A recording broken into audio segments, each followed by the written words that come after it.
Pas eu un jour entre les mains un exemplaire de 20 milieux sous les mers, ou du Tour du monde en 80 jours, ou l'île mystérieuse, ou encore dévoré à la conquête du pôle Nord, autant de lectures qui ont marqué l'imaginaire de plusieurs générations, sans que les jeunes lecteurs aient d'ailleurs perçu immédiatement derrière ces aventures une critique du système social du 19e siècle. Il y aura débat sur ces points. Le journal de la culture, partenaire de cette année Jules Verne, vous informera régulièrement des temps forts qui lui seront consacrés, mais d'ores et déjà, démarrons l'aventure là où elle avait débuté pour lui, à Nantes, où il est né le 8 février 1828. Alors sur les pas de Jules Verne, c'est un reportage de Fred Méon.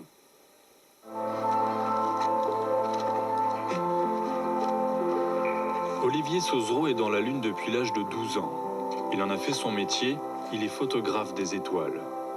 Une passion pour l'astronomie qu'il partage avec un de ses auteurs préférés, Jules Verne, nantais comme lui.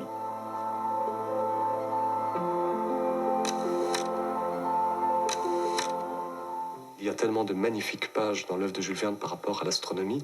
Quand vous lisez du Jules Verne, je pense qu'on a vraiment, enfin moi ça me donne cette envie très très forte effectivement de voyager, d'aller observer une éclipse de soleil, même de faire de 10 000 km par exemple, pour observer seulement 1 minute et 24 secondes d'éclipse totale au soleil. Il faut être fou. C'est ce que font des astronomes dans l'œuvre de Jules Verne, mais c'est ce que j'ai fait personnellement aussi.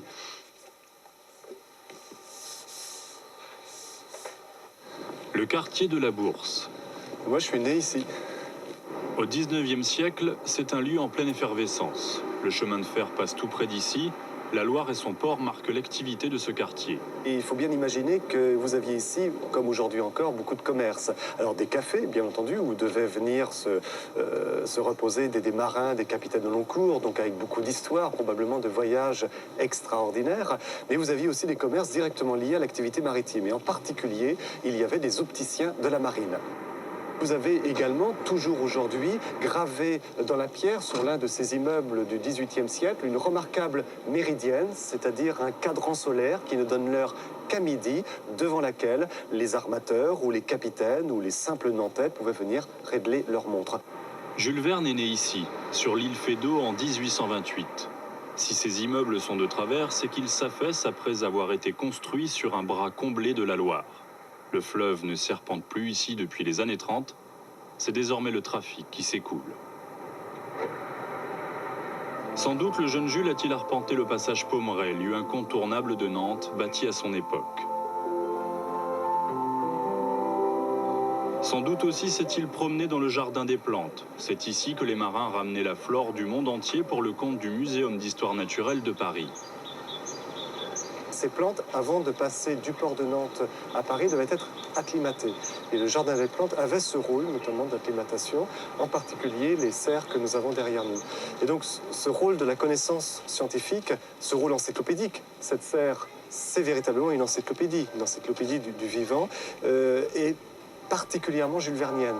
Puisque l'œuvre de Jules Verne, c'est véritablement une œuvre encyclopédique, c'est le roman de la science. Donc, encore une fois, l'objectif est d'apprendre à découvrir et à connaître le monde. Nantes, ville portuaire. Certes, aujourd'hui, l'activité maritime est nettement moindre qu'à l'époque vernienne. Si Jules Verne a été grandement influencé par la présence de ce port, il découvre pourtant la mer assez tardivement pour un Nantais qui vit si près de l'océan. Jules Verne va enfin découvrir la mer seulement à partir de l'âge de 12 ans, en allant à Saint-Nazaire, avec un bateau à vapeur qui va descendre toute la Loire.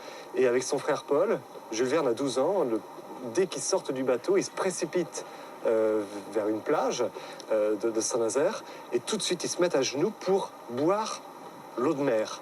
Et là, Jules Verne se relève, furieux, face à son frère Paul, disant « On nous a menti, elle n'est pas salée ».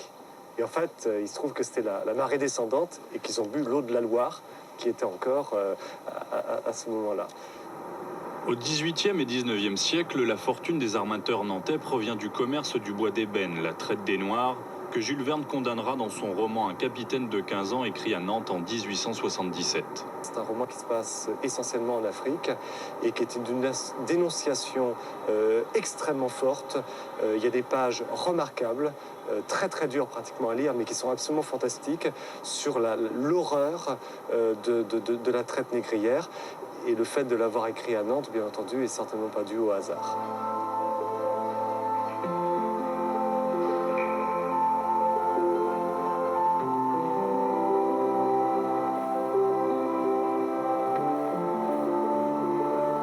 imaginez qu'à l'époque de Jules Verne, dans Nantes même, c'était un port considérable, que vous aviez tellement de navires que parfois il y avait jusqu'à 2, 3, 4 navires qui étaient amarrés les uns contre les autres.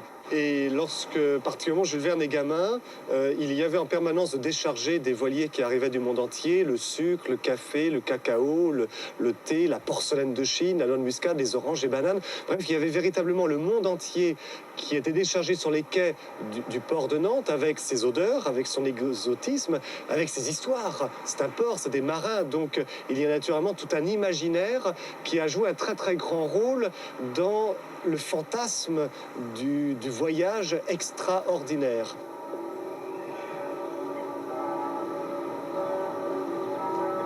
Nantes va apparaître de plus en plus souvent dans les romans tardifs.